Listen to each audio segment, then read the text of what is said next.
Okay, welcome back, friends. I'm Advocate Rahul Kashyap, and today we are going to discuss a very important key concept of theft, and I will differentiate it with the dacoity or robbery.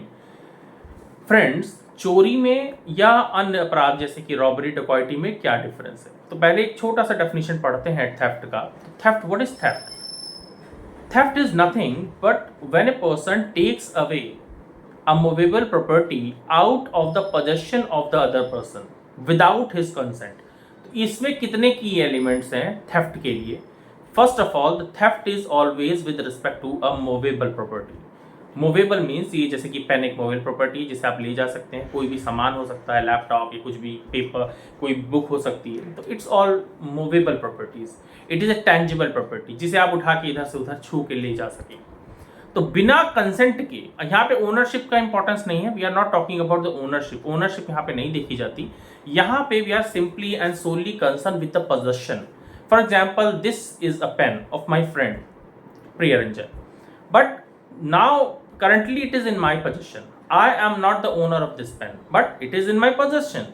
If anybody is coming from the door inside and take this pen with him without my consent, now it's not the consent of my friend Priyaranjan, rather it's my consent. If somebody is taking away this pen from me without my consent, because I am currently in the possession of this pen, so he has committed the theft. तो ये theft कहलाएगा दोस्तों, ये चोरी कहलाएगी। वहीं पर कोई व्यक्ति अचानक से आए और बंदूक की नोक पे या मुझे डराते हुए ये पेन मुझसे कह दे कि पेन मुझे आप दे दीजिए, और मैं देयर एंड देन, अगर मैंने तुरंत ही इसको उस व्यक्ति को ऐसे, भैया ले जाओ इसको, under the fear of injury, grievous hurt और से डेथ, ऐसा कुछ डर के फियर में, there and then if there is an delivery, then it becomes a robbery. It becomes a robbery. Got it? Now what next? Dacoity.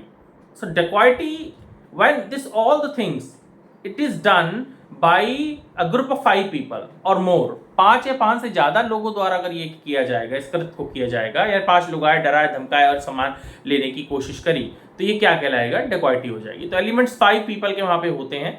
तो दोस्तों, यहाँ से आपको एक बात क्लियर हो जाएगी कि किस प्रकार हमने डेकॉइटी, रॉबरी को और आपके थेफ्ट को सीखा। तो थेफ्ट में हमने जो आपको बात बताई थी, ये मोबाइल प्रॉपर्टी की के रिस्पेक्ट में होती है चोरी। और भारतीय न्याय संहिता में अब देखिए, एक स्नैचिंग नाम से एक ऑफेंस आ गया, जिसमें जो लोग, लड़कियां जब जाती हैं, कोई महिला जा रही है, तो कुछ लोग आते हैं, बाइकर्स चेन छीन लेते हैं, तो वो स्नैचिंग में अब एक ऑफेंस क्रिएट कर दिया गया है। Another offence is created is snatching.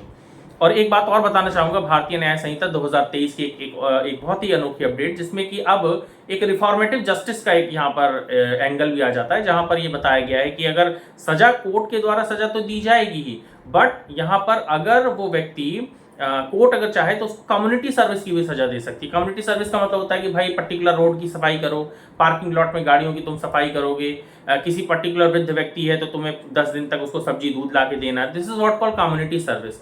This is a very awesome update of the new criminal law, भारतीय न्याय संहिता 2023।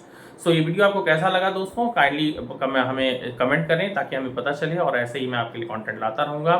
Thank you very much, all the best and God bless you all.